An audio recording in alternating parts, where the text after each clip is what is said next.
Pete, welcome back to the podcast. We are back in the studio again. Yeah, it feels like it's been a long time between drinks and since our last episode, and I know there's been lots going on in your world. So give us a little bit of insight about what you've been up to. Yeah, I was saying to the team before I left to come to the studio this morning, I feel like I've forgotten how to podcast because it's been so long since we've been in the studio. But we've been super busy. I took some time off recently to head to Perth to see some family. So that's been really good. And obviously it's school holidays, so we did some things during that, which has been great.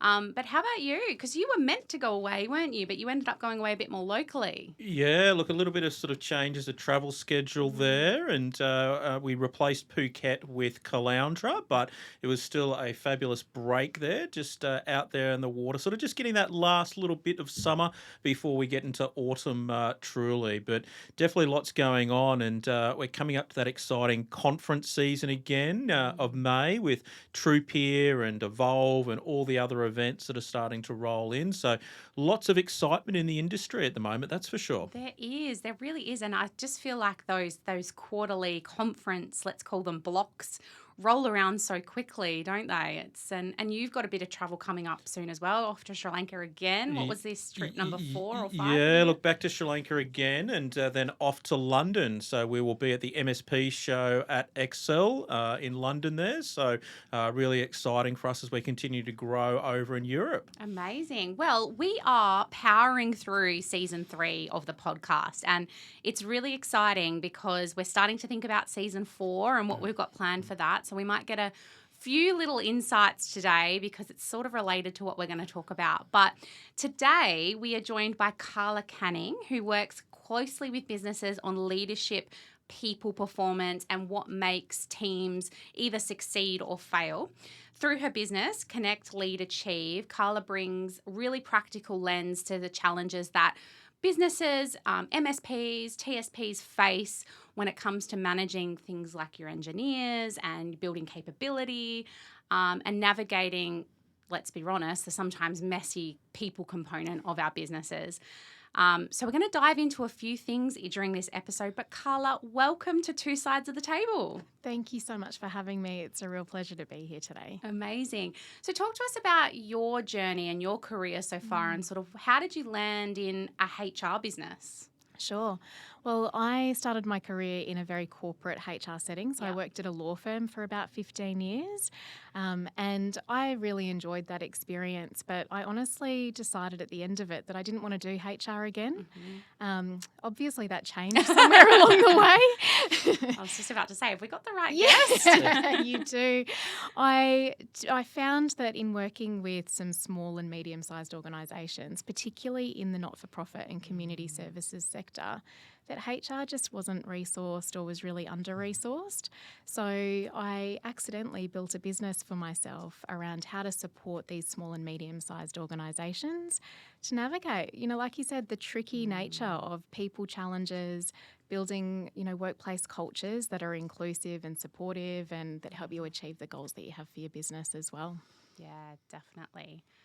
I think it's really interesting because I think a lot of entrepreneurs have this conversation all the time. And I know, Pete, you and I have had this conversation, is people are the most unpredictable part of your business, right? You can have the perfect plan, the perfect strategy in place. But if people aren't sort of, pulling their weight or, I guess they call in sick or whatever, it's the most unpredictable element. Do you see that a lot in small businesses? And have you seen catastrophic things happen because they haven't managed that people component correctly? Yeah, for sure. I think it's even more difficult in smaller businesses because if you're in a large business, you've often got, the backup plan. You've got people that can fill in when you've got staff absences or, if someone's perhaps not performing as well as they would be normally. In small business, you don't have those contingencies and it makes it really, really tricky. And what I often see as a result of that is that leaders burn out because they're the ones that pick up the slack when that does happen. So, I think that's a really big focus area in HR at the moment is how do we protect our staff? from psychological harm as well as the physical harms that they might face. But then how do we actually make sure that our leaders and our business owners are looking after their health and well-being as well? Because if they can't do their work, they're certainly not going to be great mentors and coaches and supporters and guides for the people that are in their teams as well. Yeah, look, I've always thought if you can have a business without people and without customers, that would be the ideal business. But the reality is in a services business, people is such an important element. And I always think that there's sort of a car, you've got an accelerator and you've got a brake. And I often think that when you think about HR as a broad term, you've got people and culture, which is the accelerator. How do we get the most? And then we have the compliance piece, the HR, the rules, the regulations, the almost don't do type things. How do you view the difference between people and culture and HR? Yeah, it's a great question. I often talk about with the businesses that I work with, how do we actually focus on the human side of HR? Because like you've said, the industry has kind of become really about managing risk. And we've forgotten, I think, a little bit about what actually allows our businesses to succeed, and it's the people. So if we don't embed really good practices, whether that's for your recruitment process, your performance management, the way that you do all of your work, if you don't embed those values that your people bring with them into every aspect of that, then it's going to crumble. And so I think HR and people and culture are often used interchangeably. But if we can really focus on what's at the heart of our businesses, and that's our people, we can hopefully create systems that support compliance, but also build capability and enhance our workplace cultures as well. You often hear business owners talk about the concept that people are our most important asset. And often though it feels like it's lip service, because although they say that, the activities and the way that they engage with their team is often very different. What do you think is the reason? Because we all know we need to then focus on our team, but why do you think there is that blocker that we know we need to do it, but we don't necessarily do it? Yeah, I think it's really tricky. I think leaders are often so stretched. Their time is, often taken up, even just particularly in smaller businesses, often taken up with just doing the do. And so they have great intentions, but it doesn't always translate into great practice. But I don't think it has to be as hard as sometimes we make it out to be either. I think there's some really simple things that leaders and business owners can do that actually allow those people practices to take, or, to treat your people like they are your greatest asset. It's amazing what a 10-minute check-in every few days can do just to make someone feel valued and supported and seen. So, it doesn't have to be a massive time pressure, or you don't have to do, the Rolls-Royce version of what that might look like for your business. But, just taking those small moments to check in, see how people are going, offer that support, it can make a world of difference. Yeah, and so that sort of support and that not feeling valued is probably one of the primary reasons that people leave, right? Yeah, definitely. Absolutely. I think people leave not usually because they don't enjoy the work, but often because they're not feeling as though they are getting the support, the guidance, the growth and development that they really are looking for. Yeah. And I think particularly these days, people are more than happy to go and check out if the grass seems greener elsewhere. That connection to organisations, or that loyalty that we might have seen years and years and years ago, just isn't there as much as it used to be. So I think it's even more important for organisations to invest in retention strategies so that you're focused on looking after your people and, hopefully they stay for the long haul. It can be such a paradoxical thing, right? Because as a business owner, you're always looking for the next person or the next growth opportunity for your business. So it can be really hard to also remember that you've also, and this applies for customers as well, I think, to make sure that you're still watering the grass over here while you're looking for the next growth opportunity and the next person that's going to fill the next role or whatever that happens. I think it's really hard as a business owner to try and remember to do all of that sometimes, because you're so torn, particularly if your focus is, like my job is to grow my business, right? And that's my key focus. I'm very lucky that I'm well supported to be able to make sure that the team is continued to look after. But I do know for myself that I have to remember to like go and check in with those people from time to time. I mean, ideally, you'd recruit a different person to do each of those functions, wouldn't you? Yeah, I mean, that's right. what you do in a large business. But I guess some of the things that I've seen that work really well for smaller business owners is to actually allocate that time in your diary. If you've actually got a bit of a structure to it, it can really allow you to provide that level of support that you know works. We all love a good system, I think, even those that say that they would prefer to be spontaneous and go with the flow. Creating a system or putting in place, I call them my save me from me strategies. If I put those things in place, I know that I can actually have the time to do the creative thinking, and I'm not constantly worried or, concerned about, have I done the right thing by that staff member? Or, did I invest in business as usual in the same way that I'd like to with the fun, strategic, new opportunity stuff? Yeah. I think it's sometimes hard though to not like let that time get booked over by, the next growth opportunity, for example. Yeah. I mean, that just comes down to our own discipline. Really, doesn't it? And I think it comes down to, prioritising that because people are such an incredible backbone of a business, and often they're not given that chance to thrive. And I think that's often the founder and leader sometimes just not getting out of the road and actually enabling the team and empowering them to do that. And I think if I look at sort of the traditional IT services businesses, they're often a founder that's very much on the tools as an individual. They then get super busy, so they get another person to come and join them, and then they get busy and another person to join them. And there's not really a talent or people strategy that actually underpins that. And the fact that that person is often still on the tools means that they're not spending those rituals and cadences around performance development, career development, and just the are you okay check-in to actually then, how do I empower and grow this individual? Is that something that you see often in the work that you do with organisations, is the founder is really the one that's holding the business back by not empowering the people?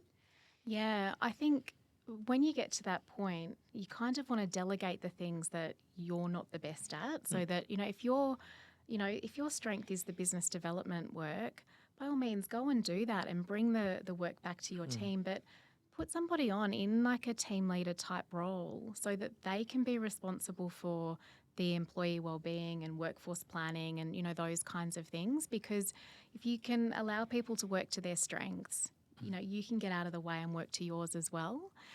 The other thing that I do see quite a bit though, and this is quite specific I think to this industry, is we often we promote people because of their technical expertise. Yeah. So they do an excellent job and we go, great, we want to support them, let's put them into a leadership role. But leadership skills are very different to technical skills, and we expect people to become a good leader overnight. We give you a new title. And unfortunately, leadership skills take a lot of time and energy to be able to develop so that people can do that work well. So if you are that founder that's looking at, bringing on a new leader, have a think about whether or not you can bring someone in who's already got those skills so that you're not having to develop that over time, or really allow some good lead-in time to be able to help whoever you want to go into that role to develop those skills as well. I spoke to someone quite recently, and he's built an entire business around enabling engineers to move from engineer roles into leadership roles, because that is such a gap in this industry that they are not ready for leadership roles, even when they are technically so able. They've been in the business a long time. He's gone and built like an entire business around that gap. And so it shows you, I think, how big that problem is. Definitely. And look, maybe you should, do a bit of a shout out to whoever that business is, because I do think it's incredibly important. And it's not just a one-off training program. It's actually that ongoing, over a period of time, support that people need when they go into those roles, because guaranteed something's going to come up that they, have never come across before. is it okay to approve this person's leave, or is it okay, for that person to take to take that time off, or, this person's asked for a flexible work agreement. How, is that within my my role, the scope of my role to be able to approve that? So, there's things like that that come up from a HR perspective all the time that unless you're actually providing that ongoing support and guidance, people can go down the wrong path quite easily. Do you think, though, there's like this sort of expectation, though, from those people that have been with businesses for a while? The business has grown to a point where they can get a leader into a role to, say, lead the engineers. I almost would, as a business owner, would feel bad if I'd had someone in my team for like, and this is that emotional part that I think is the crux of an issue, is if I'd had someone in my business for 5 years, they were an exceptional engineer, they were potentially looking for that, that sort of, maybe not leadership role, but that next thing. But I knew that they didn't have that leadership skill, and then I went and hired someone. Like, I think that's going to put a sour taste in that engineer's mouth. Like, that would piss me off if I was the engineer. So how do you navigate that? Yeah. I mean, it comes down to the conversations that you're having. And if you're having conversations with that person about, what their strengths are and perhaps where you see their role, knowing that there is a role for them, even if it's not as a leader, there's a role still for technical expertise in businesses as well, particularly as they're growing. So there can be a mentor type arrangement, or, someone who can provide that level of guidance and support without the other icky stuff that actually a lot of people don't really want to do anyway. So, it's either identifying that this person is a leader, but they're not going to have people management responsibilities and supporting them in that kind of pathway. Or it's about actually working with them and going, look, I don't think you're there at the moment, but what are the things that we could do together to perhaps get you ready for that role? And maybe doing it over a 3 or 6 month period with the understanding that, hey, if we don't get to that point, this is going to be the plan that we're going to bring someone else in to be able to take on this part of the role. Pete, have you had those challenges in the past? Because you've led technical teams at Wardy, and then obviously your business now has grown at like a rate of knots. You surely have had like these challenges. Yeah, and I think a lot of the challenges actually come down to individual aspirations. As an individual, I want to grow in an organisation, and often growth is also attached to remuneration. And often I see the only way for me to increase my remuneration is not to remain technical, but all of a sudden become a manager in inverted commas. But that doesn't necessarily mean that I have those managerial skills in order to be able to then do that. And I think one of the things I often see is that leadership is not a skill that's taught. When I went through grade 12, there was no topic on leadership. When I went through university, there was no topic on leadership. When I actually went through working with large enterprises even, there was no leadership. It was almost you're grazing your knees along the way and working out, well, that doesn't work very well, and making a lot of mistakes along the way. And I think that's where that grey hair starts to come in, to actually understand how you then work with people and get the most out of people. And I think in my experience, I did a really poor job early in my career because I made lots of mistakes. But then I learnt from those mistakes about, that's what happens if I poke somebody that way. That's the outcome that's then going to happen directly with that. And I think one of the things that I've learned and discovered is, as you grow a business, your role changes and you actually become more of a coach. I think the coach analogy of a sporting team is very good because you're not actually out on the field you're not playing the game, you're not passing the ball, you can't contribute. But what you can do is actually take those people that are under your wing and then get the best out of them. And each person has a different way to be motivated, what's important to them, and knowing that. So you have a diverse range of people that you work with, and it's how to then actually get that performance. And I think that's the superpower that I think exists for many IT service providers, is how do they take this diverse range of skills across different age groups, different backgrounds, different ethnicity, and then be able to then, get that best outcome out of them. And the sporting analogy works because different roles. You've got a goalkeeper and you've got a forward. They're very different people. An L1 engineer versus a project engineer versus then a service delivery manager are all very different. But you need each of them working together to get the best outcomes in the organisation. And I think that's why I think businesses like yours are so important, is because they actually then help those blind spots that many organisations have with that. And, at the end of the day, there's a reason that police, lawyers and HR executives exist, because sometimes people do stupid things. Yeah, they can. Yeah. I think, how do you figure out, though, how to motivate someone? Like, I struggle with this because, it really, I think, involves spending a lot of time with them, understanding what makes them tick. And sometimes, and this sort of leads into our next point, but sometimes I think people aren't forthright in showing all their cards, particularly if they're in maybe a junior role or they've got a manager above them. It can be quite hard to figure out, I think, sometimes how to motivate them.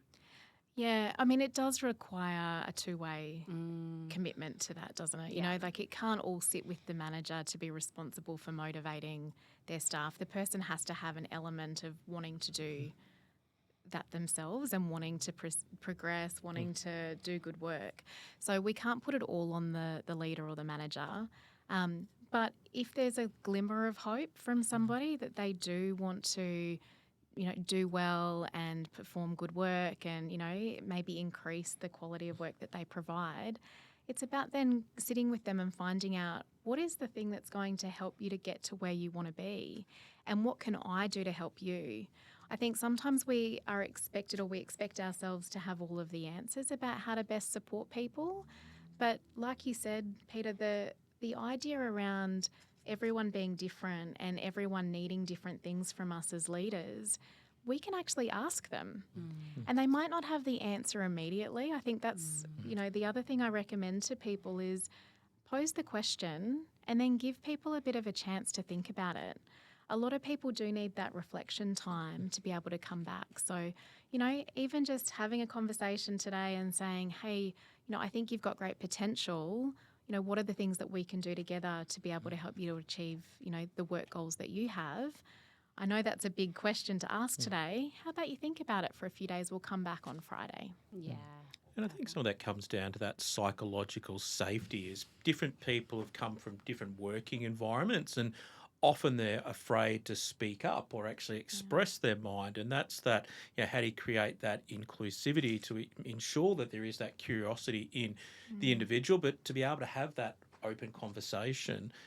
Have you seen techniques work to really help accelerate that psychological safety in organisations? Yeah, I think you've got to be trustworthy yourself, right? So that means doing the little things. If you've said you're going to show up for something, you show up for it. Yeah.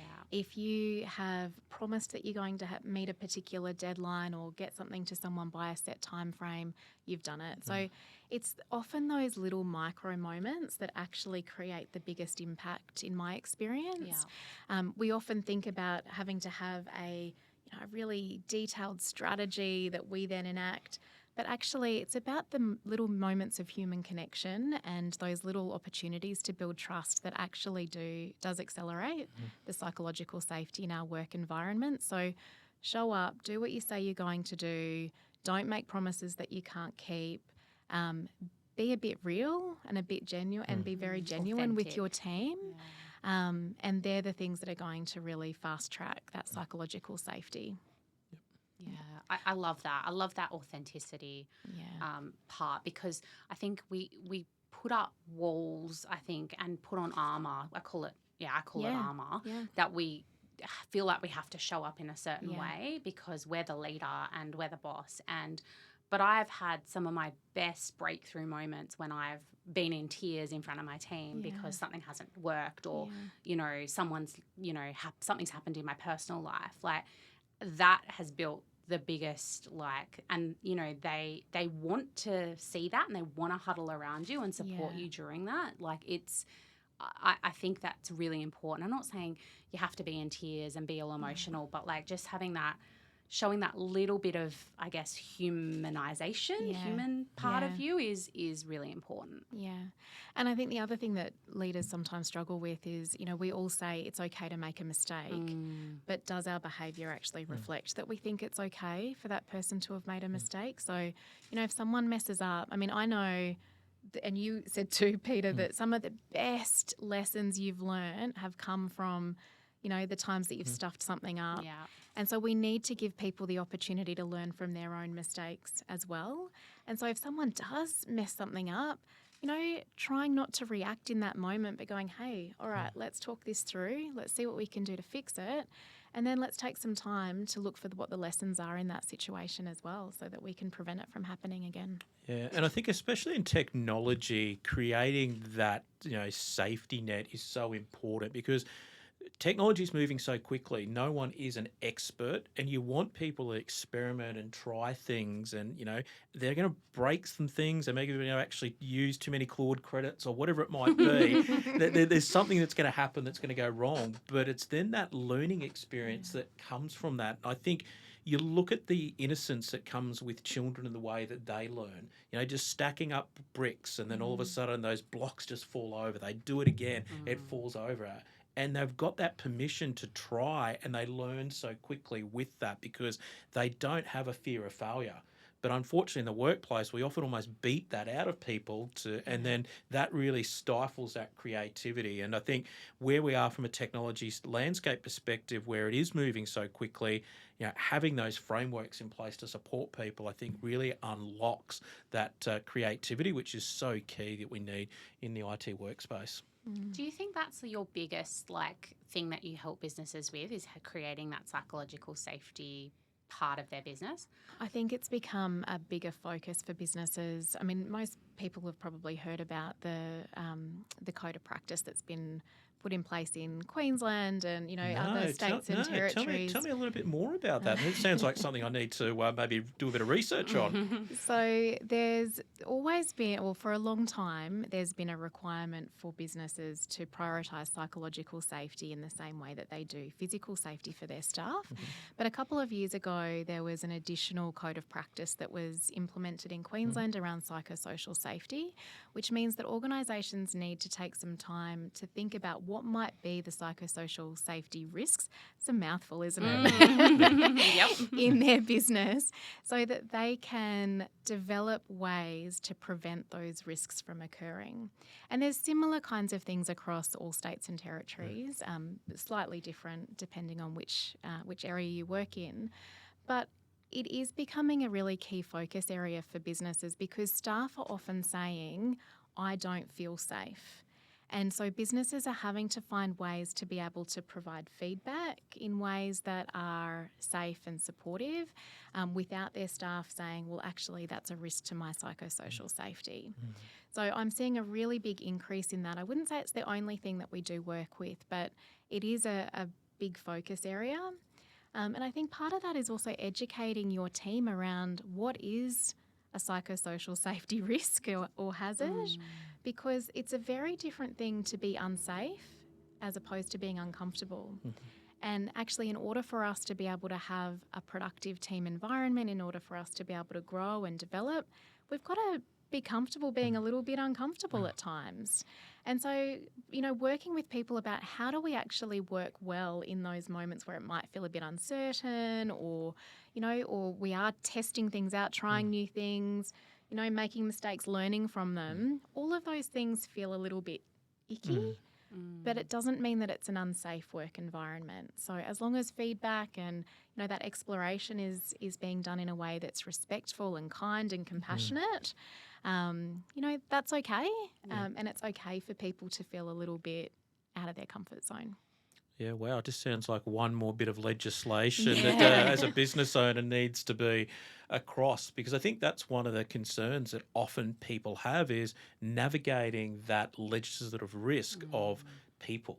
Yeah. And I think especially when something goes wrong, and, there's often people will put up with bad behaviour and poor performers because they're just afraid about what happens. They don't want to be in front of Fair Work, or they don't want to get an unfair dismissal claim or something like that. Is that something that you see often in the work that you do, is that people hold on to staff members because they're just afraid of making that change? Absolutely. And it might not even be about holding on to staff members. It might just be avoiding dealing with a problem because they're worried about what the fallout of it might be, or they're not sure what their legal obligations look like, or what's okay and what's not okay. My experience, though, is the longer that you leave those things, the harder it is to deal with it later on down the track. So, unfortunately, I often get called in at really pointy ends of those. I can imagine. And I look back and I just think, gosh, if we'd have spoken, 8 weeks ago, this could have looked really different for you, and you might have been able to preserve that relationship and find a way for this to be able to move forward really productively. But by that point, it's kind of got to so much tension that someone's going to have to leave. So, it's a really awkward position to be in by that point. So, avoiding things doesn't solve anything. But knowing, a framework, I suppose, that you can work within to be able to address things early is really helpful. And having the right people that you can reach out to get some advice is really useful too. Yeah. Yeah, look, I've always thought fix the itch before it becomes a scratch, before it becomes a scar. So true. True. Yeah. Is there a perfect sort of performance management framework that you recommend to people? Because issues can arise quite quickly, and if you're sort of 6 months between performance reviews, sometimes waiting till that performance review is not optimal, right? So is there a way that you recommend, sort of managing, I guess, people? Yeah, absolutely. I think the old idea about performance reviews or, an annual performance, appraisal is a bit sort of we need to look at things a little bit differently, I think, for a number of reasons. I think absolutely having an annual or a biannual conversation about people's goals and career development and, where they see themselves and, what they might be able to do with the organisation to get to, what's next for them, that's excellent. But I think the day-to-day performance, the day-to-day engagement, all of that needs to be managed outside of those kinds of formal settings. So I encourage people to set a really clear rhythm of engagement with your team. Yeah. So, every week having a moment that you touch base with people, that's that kind of well-being check-in, right? How are things going for you? Is there anything you're stuck on? Is there any additional support that you might need from me? And that's a really great way just to build the relationship and to support, their performance as well as their well-being. And then maybe it's coming back every month and looking at, okay, these are the goals that we set at your last review.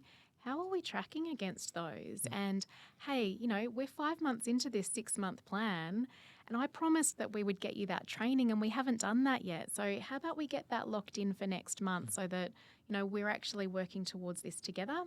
I know time's tight, but let's see what we can do to make sure that happens. It just really embeds that sense of care and support that you really want within your team environment.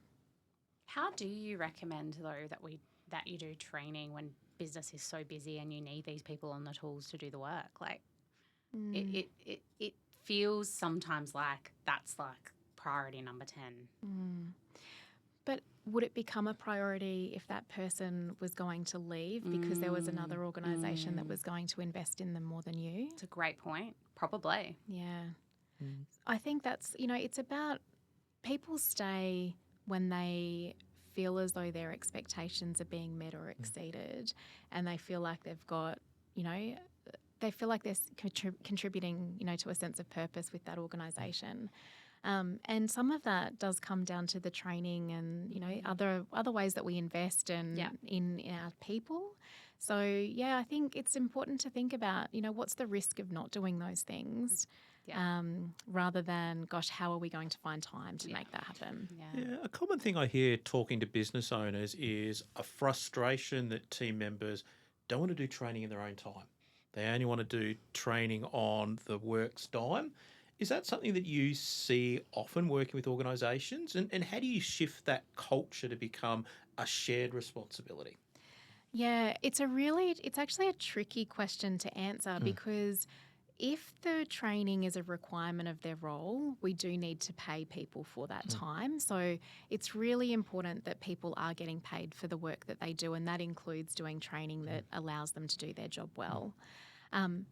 What I think you're asking though is, we all want teams that want to be there and want to give a bit of discretionary effort because they care about their work and they're motivated by it. And I think some things that we can do around that place is think about, well, what's the return on investment for that person? Just like we as business owners would look at, well, what's the return on investment for, A, B, and C? If that person does that training, what's in it for them? If that person contributes some of their personal time to do something for your business, what's the return for them? So it's got to be some mutual benefit. And, that's, I think, where businesses do fall down a little bit, where they expect people to do these things in their own time, but it actually doesn't improve their experience with the workplace. It's got to be give and take. Yeah, and I think that's really touches on that point about how do you create that culture and that really strong culture where everyone's contributing to a common outcome and a common goal. And look, I know from talking to many TSP leaders that they're actually a little bit afraid to have the conversations with their team members. And one of the reasons is they don't want remuneration mentioned, because I think salaries are moving so quickly in the marketplace at the moment. Is we'll kick the can down the road by not having the conversation in the first place. Is there some techniques you've seen work well to really back to that ROI? Is let's have a conversation about remuneration, but tying that back to goals and KPIs and outcomes. Is there a way that you've seen work really well to help our listeners bridge that gap?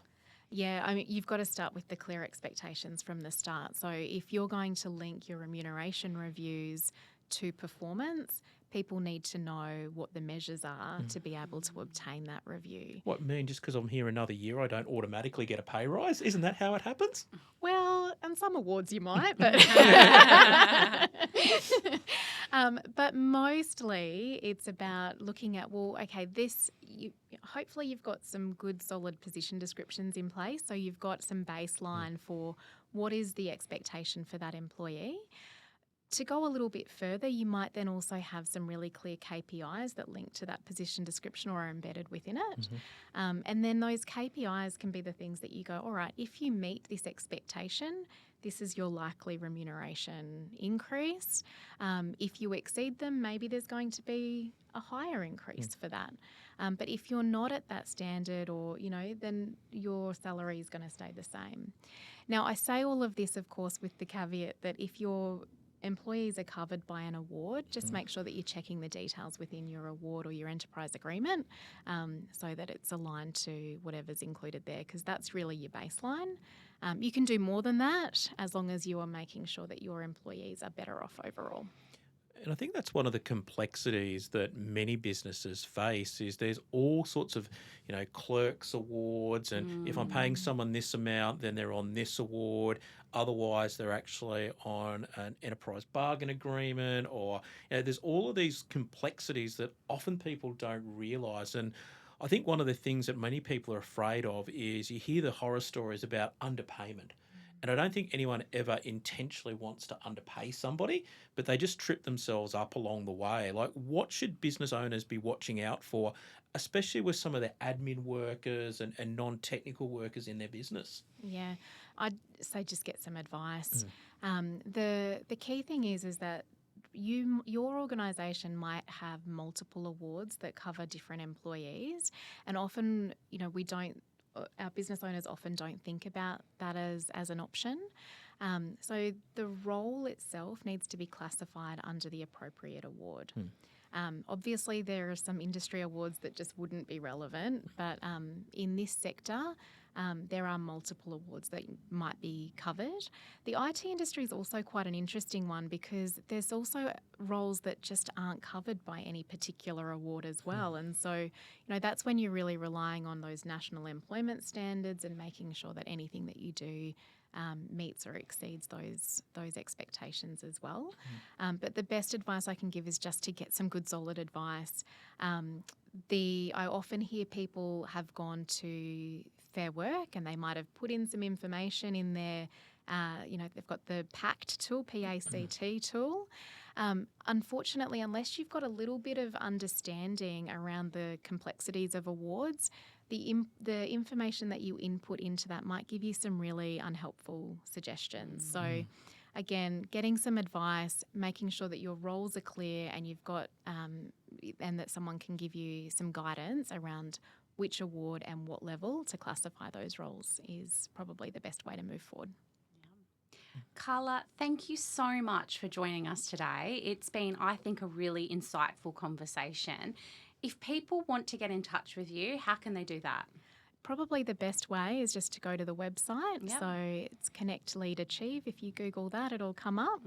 And yeah, more than happy to offer a short consultation session for any of your listeners as well. Amazing. Thank you so much. And Pete, thank you so much for joining us today and joining me on the other side of the table. Yeah, always wonderful to be on the other side of the table. And thanks so much for that insight as well. I think it's one of those risks that many business owners face around people. And I think the fact that they can take up a free consult just to look at those things like maybe their employment contracts or some of those other areas that mightn't be right is definitely one. And that's really what this series is about, is bringing experts to the table to empower every IT business owner. Amazing. Thank you so much. Thank you.